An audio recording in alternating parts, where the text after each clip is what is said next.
on certain countries within the next 2 to 3 weeks, marking a potential re-escalation of the global trade war. Meanwhile, Japanese electric motor manufacturer NewsX has reported a larger than expected quarterly profit and forecast a record annual operating profit.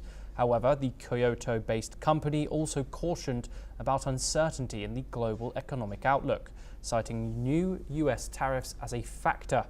NewsX anticipates an operating profit of 260 billion yen for the current business year through March 2026, a significant rise from the previous year's 240.2 billion yen. In Finland, telecoms equipment maker Nokia posted a net loss of 60 million euros for the first quarter, blaming the ongoing tariff wars and a rapidly shifting global trade landscape. Nokia's president and CEO, Justin Hotard, expressed confidence, noting that despite these challenges, early customer feedback suggests the company's market should remain relatively resilient.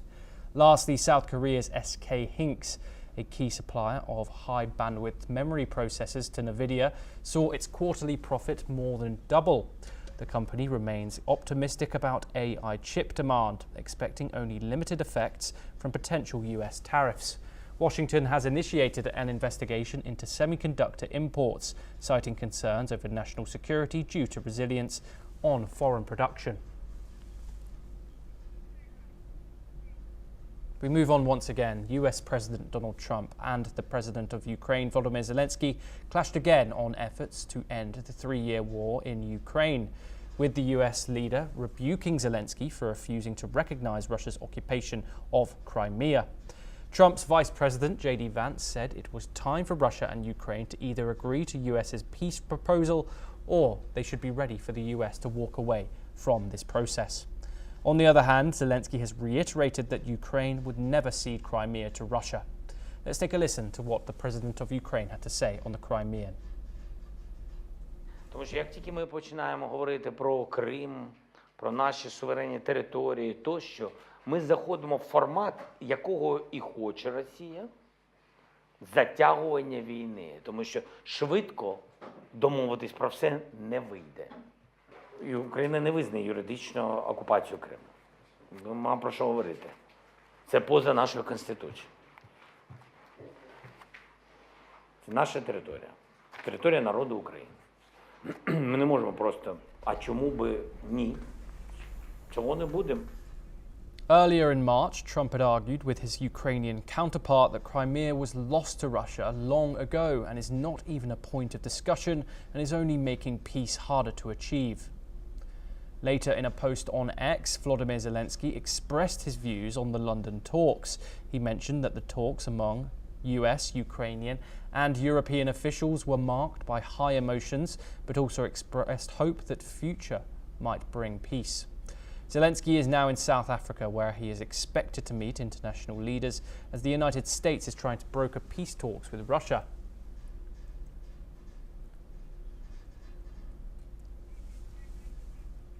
US Treasury Secretary Scott Bessent met with Ukrainian Prime Minister Denis Shmyhal in Washington on Wednesday.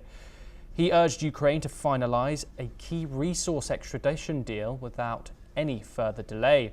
The agreement would grant the US royalty payments from profits made through the mining of Ukrainian resources and rare minerals. Shmyhal is in the US to seal the deal by Saturday. President Trump is pushing for the agreement as payback for aid given to Ukraine under President Biden after Russia's 2022 invasion. The talks had stalled in February following a clash between Trump and the Ukrainian President Zelensky. Bessent said it's time to wrap up technical discussions and sign the economic partnership.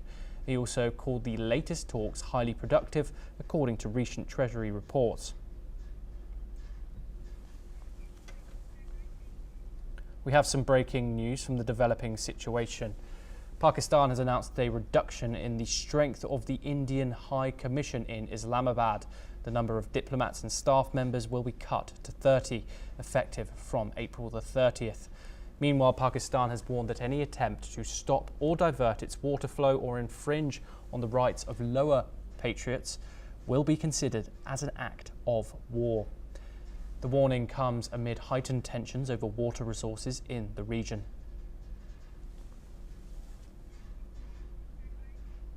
Well, that's all we have time for. We will continue to bring you more news updates from around the world. Thank you.